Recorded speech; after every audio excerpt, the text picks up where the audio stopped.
Դեկտեմբեր, Սառնամանիք, ոչ մեծ գյուղակ Անտոնովկան ծածկված էր ձյունով մինչև փոքրիկ տների պատուհանները,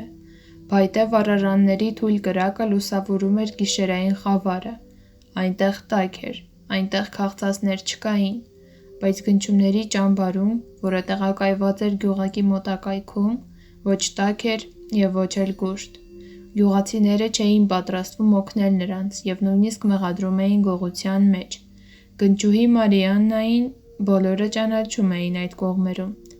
ոչ բարձրահասակ, նիհար կինը տարօրինակ դեմքի արտահայտությամբ հաճախ էր թակում գյուղացիների դռները իր քաղցած երեխաների համար մի քիչ կերակուր խնդրելով, նրանից սակայն խուսափում էին, բարակ զգեստով մինչև ծնկները ձյան մեջ խրված Մարիաննան նայեց երկնքին, աստղազարդ երկինքը բոլորովին չէր համապատասխանում իր տրամադրությանը, ուտելու բան չունեին, քաղցած երեխաները իրեն էին սպասում, առաջ ավելի հեշտ էր, կարելի էր 7-ամյա Ստեֆանի և 5-ամյա Բրոնիսլավի խնամակալությանը թողնել դուստրերին, 3 տարեկան Անտոնինային և 6-ամսական Զոֆիային և մեկնել քաղաք ամուսնու հետ, այնտեղ, որ հաստատ կարելի էր մի քանի գրոշ աշխատել և գոնե մի գիշեր կուշտ փորով պառկել բարձին, բայց ամուսնուն մեկ շաբաթ առաջ ձերբակալեցին գողության համար և Մարիաննան մենակ մնաց երեխաների հետ, կինը այլևս չգիտեր ինչ անել և ինչպես փրկել իրեն և իր երեխաներին սովից և սառը մահից, ձյան սառնությունից ոտքերը ծալվեցին և գետնին ընկնելով կինը խուլ հառաչեց, հանկարծ նրա մեջքի հետևում ձայն լսվեց, Մարիաննան գիտեր, որ նման դեպքերում պետք է արագ փախչել, որովհետև տեղացիները հաճախ էին նրանց ծեծում և անարգում, բայց ցրտից ձեռքերն ու ոտքերը անզգայացել էին, ձայնը սկսեց մոտենալ, Մարիաննա… Կինը կանգնեց և փորձեց գտնել ձայնի աղբյուրը, Ինձ տուր նրանց… Կինը քարացավ, Նրանք էլ քաղցած չեն լինի, նրանք էլ չեն մրսի, ինձ տուր նրանց… Անհետացիր, ես չեմ կարող, նրանք իմ բալիկներն են, արցունքները հոսեցին կնոջ աչքերով և նույն պահին պնդացան դառնալով սառույց, Ուրեմն նրանք կմահանան, սովից ու ցրտից, և դու ոչնչով չես կարողանա օգնել նրանց… Արյունը կարծես կանգ առավ կնոջ երակներում, ոտքերը մի պահ թուլացան, բայց ձայնը ուշքի բերեց նրան, Գնա,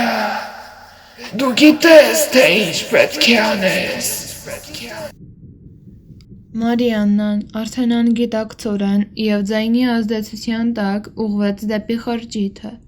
նա անաղմուկ ներս մտավ և ցածր, համարյա շշրուկով արտաբերեց ցրտից անզգայացած շուրթերով, վեր կացեք… Երեխաները վախեցած նայեցին Մարիաննային, վերջերս նրանք սկսել էին վախենալ սեփական մորից, քաղցը և ցուրտը նրա վրա վատ ազդեցություն էր թողել, նա մեկ նուրբ և սիրող էր դառնում, մեկ էլ ատելությամբ լի աշխարհի և ինքն իր նկատմամբ, արծաթագույն լուսնի ուղեկցությամբ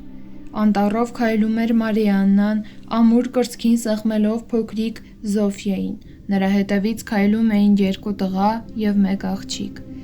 Մարիաննան կանգ առավ փոքրիկ բացատի մոտ, որի կենտրոնում վեր էր խոյանում հաստաբուն մի ընկուզենի, կինը ձեռքը տարավ գրպանը և այնտեղից հանեց բարակ, բայց և ամուր պարանի մի փաթաթան, և գիտակցելով իր արարքի անմտությունը մի պահ կարծես մոռացավ ամեն ինչ և գրկեց երեխաներին, բայց ձայնը… այն նորից հնչեց կնոջ ականջներում, Հետդարձի ճանապարհ չկա… Պարանը քանդելով կինը լուռ մոտեցավ երեխաներին և պարանը փաթաթեց նրանց բարակ պարանոցներին, երեխաները անթարթ նայում էին մորը, փորձելով հասկանալ, թե ինչ է նա անում։ Կինը նիհար մարմինները կախեց ծառից, հետո արագ փաթաթեց պարանը, ծառին և ևս մեկ անգամ անցկացրեց երեխաների պարանոցներով, ապա ամրացրեց ծառին։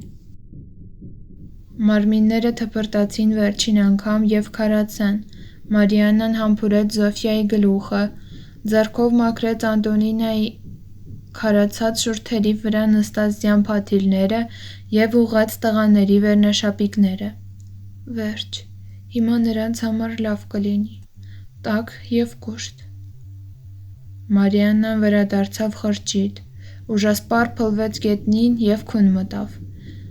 Նա երազում տեսավ երեխաներին, ովքեր շնորհակալություն էին հայտնում նրան։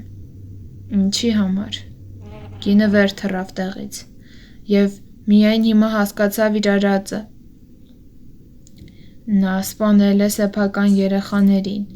իսկ ուր է հիմա այդ ձայնը։ Պատմությունը գրված է իրական դեպքերի հիման վրա։ 1923 թվականի դեկտեմբերի 12-ին վաղ առավոտյան Մարիաննա Դոլենսկայան ներկայացավ Ռադոմ քաղաքի ոստիկանություն և հայտնեց իրավապահ մարմիններին, որ սպանել է իր 4 մանկահասակ երեխաներին։ Հանցագործության պատճառը ընտանիքի ծանր սոցիալական դրությունը և հոգեկան անհավասարակշռությունն էր։